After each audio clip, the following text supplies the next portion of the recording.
غني عن التعريف. انا بهنيك على البرنامج بتاعك على اليوتيوب، حاجه عظيمه. شاكر قوي يا فندم. شوف، انا مش هضيع وقتك، انا عارف النجوم اللي زي حضرتك بيبقى وقتهم ضيق. يا فندم ولا نجوم ولا حاجه، ده هو برنامج صغير بيتكلم عن الاكل يعني. لا، ده انت باين عليك متواضع وابن ناس، دي بدايه مبشره جدا. شاكر على ذوقك قوي. شوف يا استاذ شريف، انا هتكفل بكل شيء يخص المعرض، يعني المعدات والفرش وكمان مصاريف عمل الوجبات، في مقابل ان حضرتك تعرض للجمهور المنتجات بتاعتنا.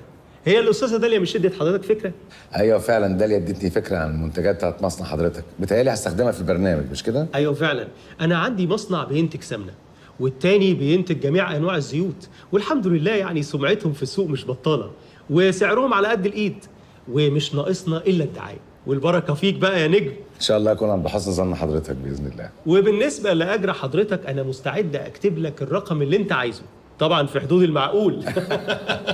مش هنختلف يا سمير بيه ان شاء الله، ما تقلقش. ومن ناحيتي انا في كام مشروع كده الاستاذه داليا حضرتهم لنا، وعايزين نبقى نتكلم فيهم بقى على رواق، بس بعد ما نخلص المعرض ان شاء الله ان شاء الله. على فكره، الاستاذه داليا واضح انها بتعز حضرتك جدا، قالت في حقك كلام عظيم. على فكره ده لولاها ما كناش زماننا قاعدين القعده دي. نتكلم في التفاصيل. ايوه يا فندم اتكلم. توكلنا على الله. بس انت يا داليا بجد شاطره جدا في شغلك الحقيقه. مش عاوزه اقول لك، انا لولا الشغل كنت انتحرت. ليه بس بعد الشر عليك تنتحري ليه؟ تصور واحده متطلقه ومش مخلفه، ممكن تشغل وقتها ازاي؟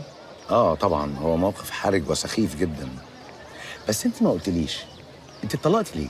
غيور خنقني وانا عايزه مساحتي، عايزه اتنفس. لا غيور دي عنده حق فيها طبعا يعني، بس طبعا موضوع الخنقه ده والمساحه دي طبعا دي حاجه مهمه جدا يعني. طب انت بتتعاملي مع الموضوع ده ازاي يعني؟ اصل انا بشوفه يعني بيظهر لك فجاه كده وبيبقى موجود وبيجي قوي وبيعمل كده كتير قوي بتاع، بتعملي ايه؟ بشوفه يعني بنتكلم عادي، بس هو مش قادر يتصور ان هو طلقني لحد دلوقتي. برضه عنده حق بصراحه. بس كويس انك واخده المواضيع دي ببساطه يعني. تمام. تقدر تقول اني بحاول اتكيف مع الواقع اللي حواليا. اشترك في باقات واتشت الشهرية بتبدأ من 14 جنيه و99 قرش، وباقات سنوية بتبدأ من 149 جنيه و99 قرش.